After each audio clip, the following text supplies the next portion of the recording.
Atas nama pemerintah daerah Kabupaten Aceh Tengah, yang pokok utamanya membahas inflasi, tapi kadang-kadang kita juga untuk memasukkan isu-isu lain, memanfaatkan forum ini sekaligus juga refreshing bagi rekan-rekan, tidak hanya membahas masalah inflasi.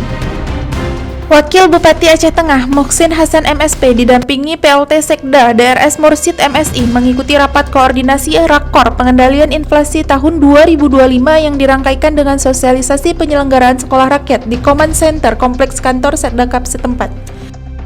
Kegiatan ini digelar secara daring bersama Kementerian Dalam Negeri atau Kemendagri dari Sesana Bakti Praja Jakarta pada Senin 21 April 2025. Rapat dipimpin langsung oleh Menteri Dalam Negeri Tito Karnavian dan diikuti oleh para gubernur, bupati, serta wali kota se-Indonesia.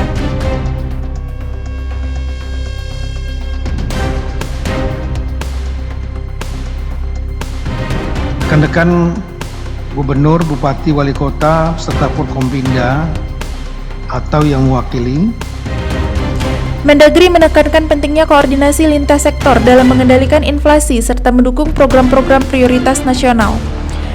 Mendagri juga meminta pemerintah daerah memberi perhatian khusus terhadap pembentukan sekolah rakyat sebagai bagian dari upaya menyediakan pendidikan inklusif bagi masyarakat kurang mampu.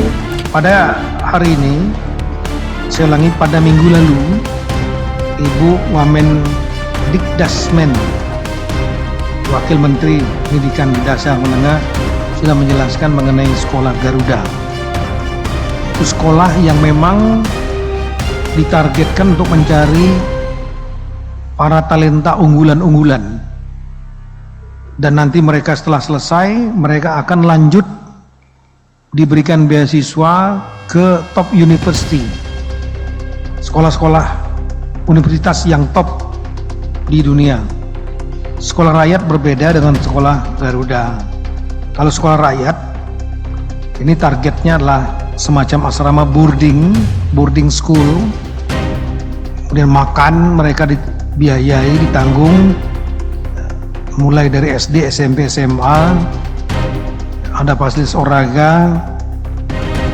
Kalau sekolah Garuda memang mencari orang-orang yang terbaik. Program ini merupakan arahan langsung Presiden Republik Indonesia Prabowo Subianto dan akan didukung oleh Kemendagri bersama kementerian atau lembaga terkait. Ia menambahkan program ini mendapat perhatian khusus dari Presiden sebagai strategi pengentasan kemiskinan jangka panjang. Perlu disiapkan peserta didik secara matang serta sinergi antara pemerintah daerah dalam implementasinya. Usai rakor, Wakil Bupati Muhsin Hasan menyatakan komitmen Pemkab Aceh Tengah dalam mendukung penuh program-program pusat, terutama yang berdampak langsung pada kesejahteraan masyarakat. Pemerintah Aceh Tengah dalam hal ini akan segera menindaklanjuti hasil rapat ini dengan mengkoordinasikan lintas OPD agar pelaksanaan sekolah rakyat dapat berjalan optimal dan terintegrasi dengan program pengentasan kemiskinan. atas nama pemerintah daerah Kabupaten Aceh Tengah,